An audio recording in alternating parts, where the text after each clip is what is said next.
Nizamabad sugar factory తెరిపిస్తామని పసుబోర్డు వచ్చేలా చేస్తామని CM Revanth Reddy చెప్పారు. 15 ఆగస్టులోగా 2 లక్షల రూపాయల రైతు రుణమాఫీ చేస్తా అని బాసర సరస్వతి మందిరం మీద ఒట్టేసి చెబుతున్నా అని ఉద్వేగంతో చెప్పారు. ఈ ప్రభుత్వం రైతులదని రుణం తీర్చుకుంటామని అన్నారు. ఆ దెబ్బతోని నాకు పిసిసి అధ్యక్ష పదవి వచ్చింది. నిజామాబాదు రైతుల ఆశీర్వాదంతోని అధిష్టానానికి నమ్మకం వచ్చింది. ఆనాడు పిసిసి అయినా ఈనాడు తెలంగాణ రాష్ట్రానికి ముఖ్యమంత్రి అయినా. ఒకవేళ 2018 డిసెంబర్లో ఎమ్మెల్యేగా ఓడకపోయినుంటే ఎమ్మెల్యే గెలిస్తే ఈయన్నే మడుగులో చంద్రశేఖరరావుతో కొట్లాడుకుంటే ఈయన్నే ఉండిపోతుంటేనేమో. కానీ ఒక్కొక్కసారి అదృష్టం ఓటమిని కూడా గెలుపుకు పునాదులేస్తుంది.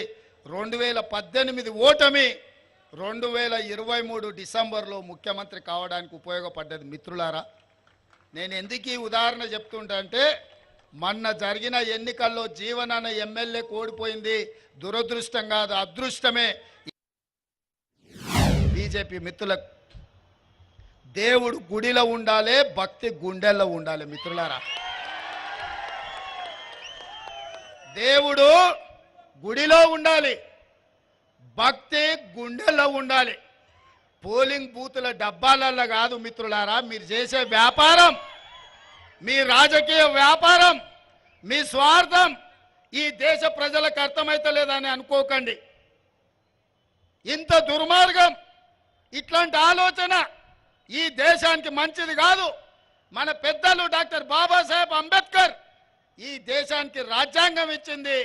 ఒక సెక్యులర్, ఒక మత సామరస్యంతో కూడుకున్న పరిపాలనను అందించడానికి అవకాశం ఇచ్చింది. కేవలం మీరు గెలవడం కోసం ఇట్లాంటి కుట్రలు కుతంత్రాలు చేయడం ఈ దేశానికి మంచిది కాదు. ఇట్లాంటి ఆలోచన మానుకోండి. రాముడు మీకే కాదు, మాకు రాముడే. మా ఇంట్లో కూడా మేము రాముని కొలుస్తాం, విష్ణుని కొలుస్తాం, కృష్ణుని కొలుస్తాం. ఎంతోమంది దేవతలు ఉన్నారు. ఊర్లూర్ల పోసమ్మ, మైసమ్మ, ఎల్లమ్మ, ఎంతోమంది దేవతలు ఉన్నారు. ఇవన్నీ మన సాంప్రదాయంలో భాగం. ఎవరి మత విశ్వాసం వాళ్ళది. నేను హిందువునని గర్వపడతా. ముస్లింలను, క్రిస్టియన్లను, సిక్కులను ఆదరిస్తా, గౌరవిస్తా. ముఖ్యమంత్రిగా నా బాధ్యత. మత సామరస్యం పాటించడం అనేది రాజ్యాంగం మనకు నేర్పిన, మన పెద్దలు తరతరాలుగా మనకిచ్చిన మన సాంప్రదాయం. ఊర్లలో పీర్ల పండుగ ఎవరయ్యా? మనం కాదా చేసేది? అలా వాడేది మనం కాదా? ఊర్లో ఏదైనా ఉండి చర్చిలో క్రిస్మస్ వస్తే 10 మందికి మనం సాయం చేస్తలేమా? మన గణేష్ నిమజ్జనం వస్తే ముస్లింలు మనకు అండగా నిలబడతలేరా హైదరాబాద్లో? ఇది మన సంస్కృతి, మన సాంప్రదాయం. దీన్ని కూడా రాజకీయాలకు వాడుకోవాలని బీజేపీ చూస్తుంది. మిత్రులారా, ఇది దేశానికి మంచిది కాదు. కాంగ్రెస్ ఎన్నో 50 ఏళ్ళ అధికారంలో ఉంది. అధికారం కాంగ్రెస్కు కొత్త కాదు, ప్రతిపక్షం అసలే కొత్త కాదు. కానీ ఇట్లాంటి విపత్కరమైన పరిస్థితుల్లో దేశాన్ని కాపాడాల్సిన బాధ్యత కాంగ్రెస్ పార్టీకి ఉంది.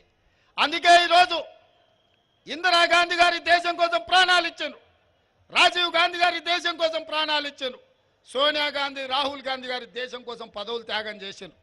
ఇక ఇప్పుడు త్యాగాలు చేసేది లేదు, కొట్లాడేదే.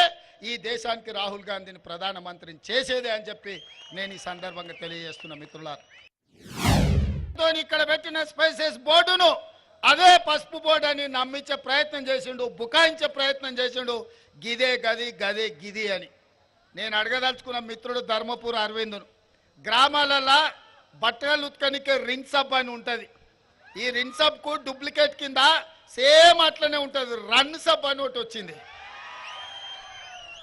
ఏమయ్యా మిత్రమా అరవిందు, పసుపు బోర్డుకు స్పైసెస్ బోర్డుకు తేడా తెలియనోళ్ళ మా రైతులు. ఆకాశం వంక ఇట్లా చూడకుంటేనే మబ్బులు ఎప్పుడైతాయో, మేఘాలు ఎప్పుడు కమ్ముకుంటాయో, వాన ఎప్పుడు కురుస్తుందో, పసుపు ఎప్పుడు వేయాలో, కందులు ఎప్పుడు పండించాలో, మిర్చి ఒడ్లు ఎక్కడ వేయాలో, ఏ భూములు వేయాలో తెలిసిన వాళ్ళు మా నిజామాబాద్ జిల్లా రైతులు. వెనకటికి ఎవడోనంట తాతకే దగ్గు నేర్పిండంట. ధర్మపురి గారు ఇవాళ మా నిజామాబాదు రైతులకు బోర్డుల గురించి చెప్తున్నాడు. ఒకవేళ నిజామాబాదు రైతుల గురించి తెలుసుకోవాలంటే అరవింద్, 2019 ఎన్నికల్లో నామినేషన్లు వేసి అందులో 80 మంది ఎన్నికల క్షేత్రంలో నిలబడి 100 రోజుల్లో చక్కెర కర్మాగారం మోసం చేసిన కల్వకుంట్ల కవితను, కల్వకుంట్ల చంద్రశేఖరరావును 100 మీటర్ల గోతి తీసి పాతి పెట్టి మళ్ళా మొక్క మొలవకుండా మొత్తం కాంక్రీట్ చేసి పెట్టారు. ఆ దెబ్బకు 2024లో కల్వకుంట్ల కవిత గారు ఎన్నికల్లో పోటీ చేయడానికే భయపడ్డారు. అంటే నిజామాబాదు రైతాంగంతో పెట్టుకుంటే శాశ్వతంగా ఇక్కడి రైతులను మోసం చేస్తే శాశ్వతంగా రాజకీయంగా సమాధి చేస్తామని చెప్పి ఈ ప్రాంత రైతులు నిరూపించారు. మిమ్మల్ని నేను అభినందిస్తున్నా. ప్రభుత్వం ఏర్పాటు చేస్తుంది. పెద్దలు జీవన్ రెడ్డి గారిని కేంద్ర వ్యవసాయ మంత్రిగా పెద్దలు జీవన్ రెడ్డి గారిని ఈ తెలంగాణ రాష్ట్రంలో కేంద్ర స్థాయిలో ఆనాడు జైపాల్ రెడ్డి గారు ఉన్నారు. కేంద్రంలో పెద్ద పెద్ద మంత్రి పదవులకు వన్నె తీసుకొచ్చింది జైపాల్ రెడ్డి గారు. పెద్దలు కీర్తిశేషులు పివి నరసింహారావు గారు పేరు తెచ్చిండ్రు ఈ ప్రాంతానికి, ఈ దేశానికి. ఇవాళ స్థాయిలో గౌరవం ఉన్న వాళ్ళు, ప్రజలకే అంకితమైన వాళ్ళు, సమస్యల పట్ల అవగాహన ఉన్నవాళ్ళు, రైతాంగాన్ని ఆదుకునే మనసున్న నాయకుడి తెలంగాణ రాష్ట్రంలోనే లేడు. అది ఒక్క జీవనన్న మాత్రమే. అందుకే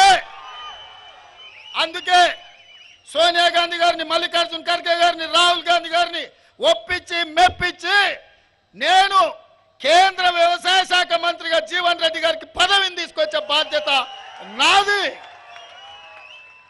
మీ బిడ్డ మీకోసం కొట్లాడేటైనా ఎవరినో అడుగో, ఎవడో సంతకం పెట్టో ఏదో నిర్ణయం చేయాలని తిరగాల్సిన పని లేదు.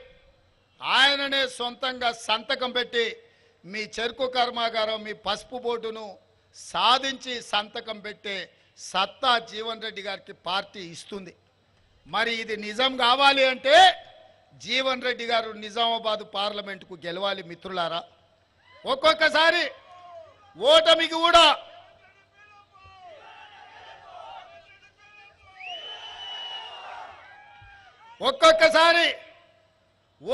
కూడా గెలుపులకు పునాదులేస్తాయి. నేనే ఉదాహరణ. 2018 డిసెంబర్లో నా మీద కక్ష కట్టి, నా మీద పగబట్టి అర్ధరాత్రి నా ఇంటి తలుపులు బద్దలు కొట్టి వేలాది మంది పోలీసులను పెట్టి చంద్రశేఖరరావు అర్ధరాత్రి పూట నన్ను కిడ్నాప్ చేశాడు. ఈరోజు మీకు స్పష్టంగా 3 మాటలు ఇస్తున్నా. మీ చక్కెర కర్మాగారం తెరిపించే బాధ్యత మాది, కాంగ్రెస్ ప్రభుత్వం అని చెప్పి నేను చెప్పదలుచుకున్నా. అదేవిధంగా పసుపు బోర్డు కేంద్ర ప్రభుత్వం ఇవ్వాలి. ప్రభుత్వం ఎన్డీఏ ఓడి ఇండియా కూటమి గెలిస్తే పసుపు బోర్డు జీవన్ అనే మంత్రిగా తీసుకొచ్చి మీకు ఇస్తాడు. లేకపోతే ప్రశ్నించే గొంతుకై మోడీ మెడల్ వంచి మీ పసుపు బోర్డు మా జీవనాన్ని తీసుకొస్తాడు. నాది పూచి అని చెప్పి నా మిత్రులకు చెప్తున్నా. అదేవిధంగా నిన్న రైతు రుణమాఫీ గురించి మాట్లాడుతున్నారు, రైతు భరోసా గురించి మాట్లాడుతున్నారు. ఒరే సన్నాసులారా, తాతకు దగ్గు నేర్పాడు మా కథలు చెప్పకండి. వెనకటికెప్పుడో రైతు రుణమాఫీ మేము చేసినాం. రైతులకు బోనస్ ఇచ్చింది మేము. రైతులకు రుణమాఫీ, రైతులకు బోనస్ ఇచ్చిన మేము 100 రోజుల్లో 5 పథకాలు అమలు చేసే లోపల ఎన్నికల కోడ్ వచ్చింది. అందుకే ఇవాళ ఈ వేదిక మీద నుంచి మాట్లాడుతున్నా. బాసర సరస్వతి మందిరం మీద ఒట్టే చెప్తున్నా, 15 ఆగస్టు లోపల రైతాంగానికి 2 లక్షల రూపాయల రుణమాఫీ చేస్తుంది మా ప్రభుత్వం. నాది, మా మంత్రివర్గానికి బాధ్యత. మీ రైతులకు రుణమాఫీ చేసి మీ రుణం తీర్చుకుంటాం. ఈ ప్రభుత్వం మీది. మీరు కష్టపడి కొట్లాడి మీరు గెలిపిస్తే వచ్చిన ప్రభుత్వం. ఈ రైతాంగం కోసమే ఈ ప్రభుత్వం ఉన్నది. ఈ రైతాంగాన్ని ఆదుకునే బాధ్యత మాది. ఇదే కాదు, ఆనాడు కేసీఆర్ ఊరేస్తే ఊరేసినట్టే అని మిమ్మల్ని బెదిరించి ఆయన మాత్రం ఫామ్ హౌస్లో 150 ఎకరాలలో ఒడ్లు వండించుకుంటే బండారం బయట పెట్టి బట్టలు ఇప్పదీసి బజార్లో నిలబెట్టిన కేసీఆర్. ఆ రైతులకు నేను మాట ఇస్తున్నా, ఎంతైనా వరి పండించుకోండి, 500 రూపాయల బోనస్ అదనంగా ఇచ్చి మీ ఒడ్లు కొనే బాధ్యత మా ప్రభుత్వానికి.